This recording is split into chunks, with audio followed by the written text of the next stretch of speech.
The season is set in the far future where three brothers Dawn, Day, and Dusk, also known as the Cleonic dynasty, rule most of the galaxy tyrannically. Each clone of the trio rules the galaxy in a cycle corresponding to their names. The majordomo Demerzel has enforced a system where the brothers are artificially sterilized and forbidden to marry, since they are intended to continue to be their own child, parent, and grandparent till the end of times. The system sees to it that Dawns are groomed till their teenage years by the prime age Days and elderly Dusks. Throughout this time, Days acts as the ruling emperor until Dawn comes of age. After that, Dawns become Days, while Days become Dusk, and the cycle goes on, with Days being the dutiful rulers throughout the cycle. At the beginning of the first episode, set in the year 1267 Era Imperial, EI, Gall Dornick secretly solves the Abarax algorithm, despite the anti-science laws strictly enforced by the Cleonic dynasty on her water planet, Synax. This wins her a galaxy-wide math contest organized by Hari Seldon, a renowned mathematical professor who created a mathematical subfield of psychohistory. Since the winner is promised to study under Seldon himself, Gall travels to Trantor, the capital of the Galactic Empire. Once she gets there, she is caught in a conflict surrounding psychohistory. Both she and Seldon are arrested for treason, Gall because the Empire wants to debunk psychohistory, and Seldon because his model predicts the impending collapse of the Empire due to the recession under the 4th-century rule of clones of Emperor Cleon I. During their trial, Gall supports Seldon's model and they are condemned, but then Brother Day, Emperor Cleon Durwind, spares them when terrorists from enemy kingdoms of Anacreon and Thespis attack the Starbridge, Trantor's space elevator. Seldon and Gall are exiled to Terminus, a periphery world,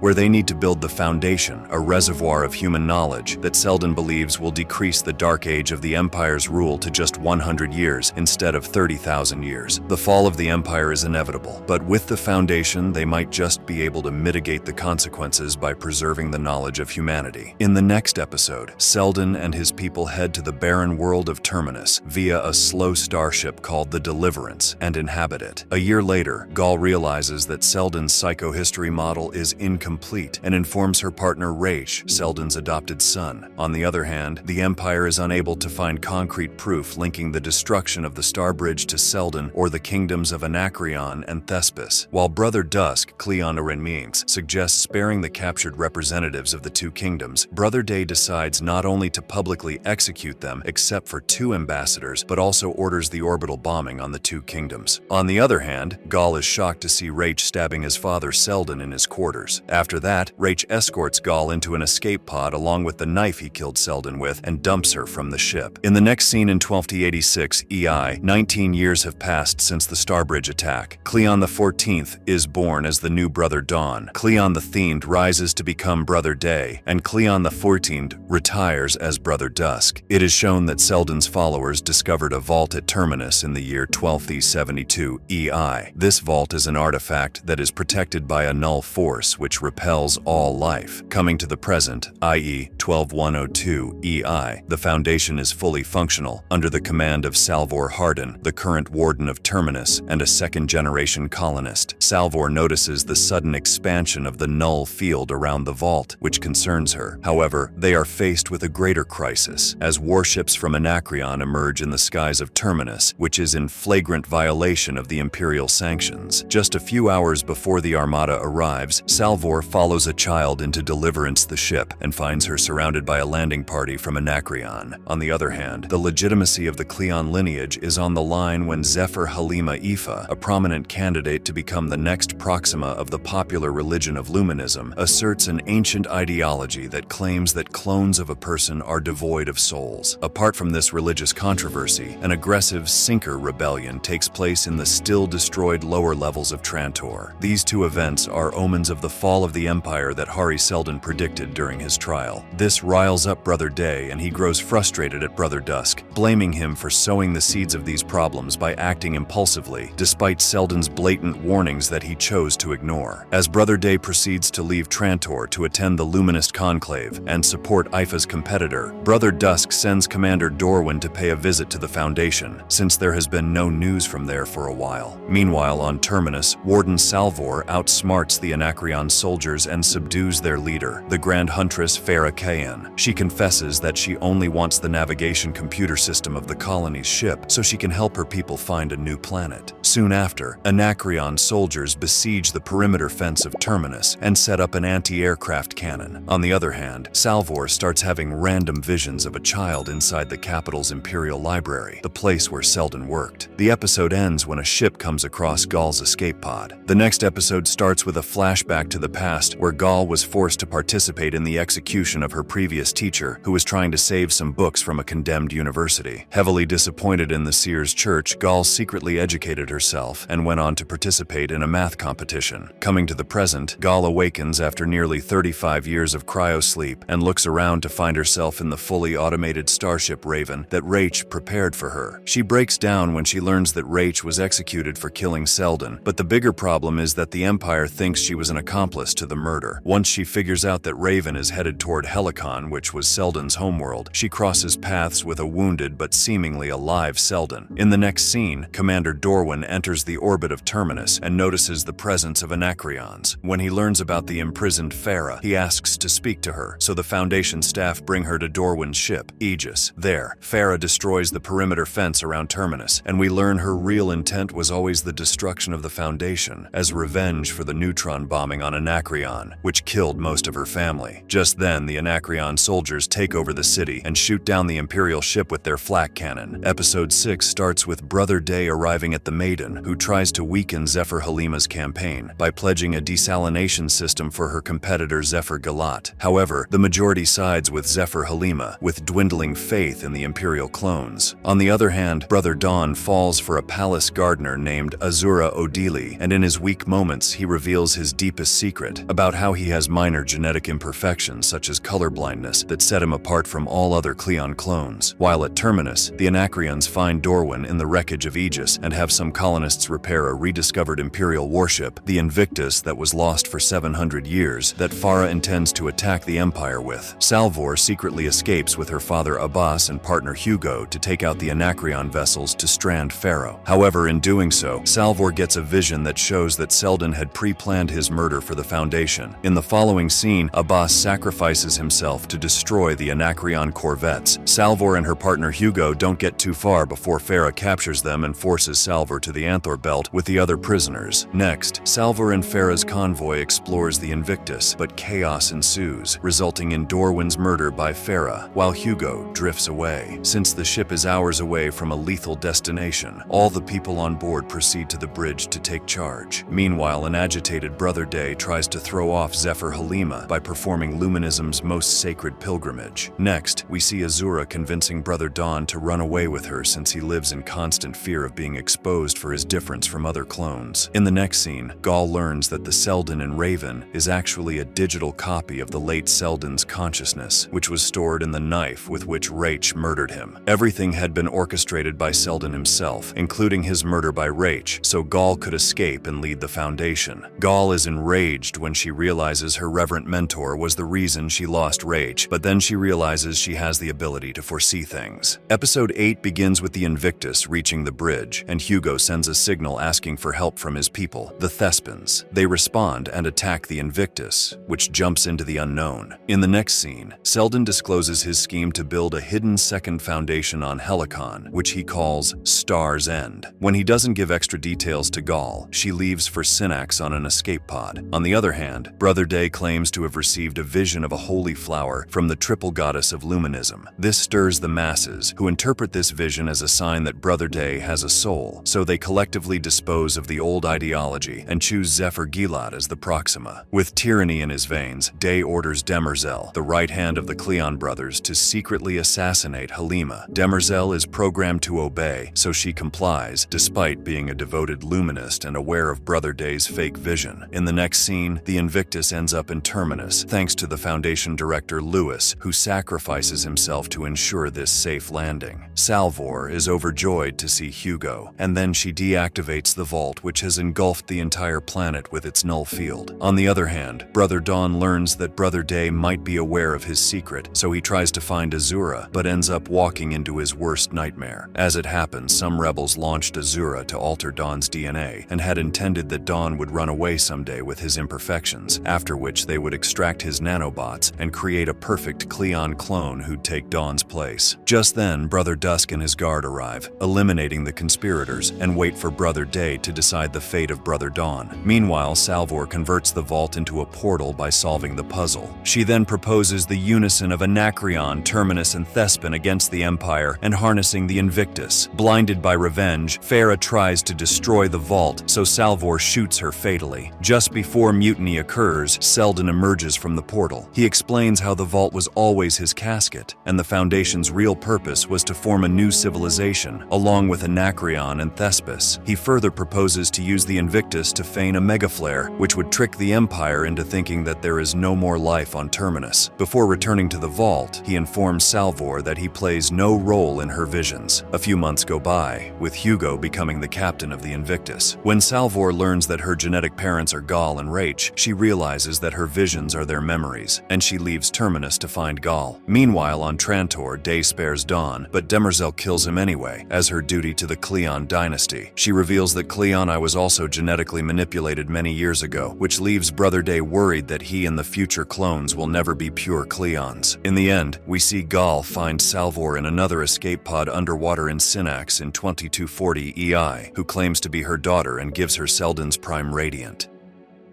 And with that, the movie ends. We hope you enjoyed our recap. Watch the next videos on the screen and don't forget to subscribe for more amazing recaps. See you in the next one.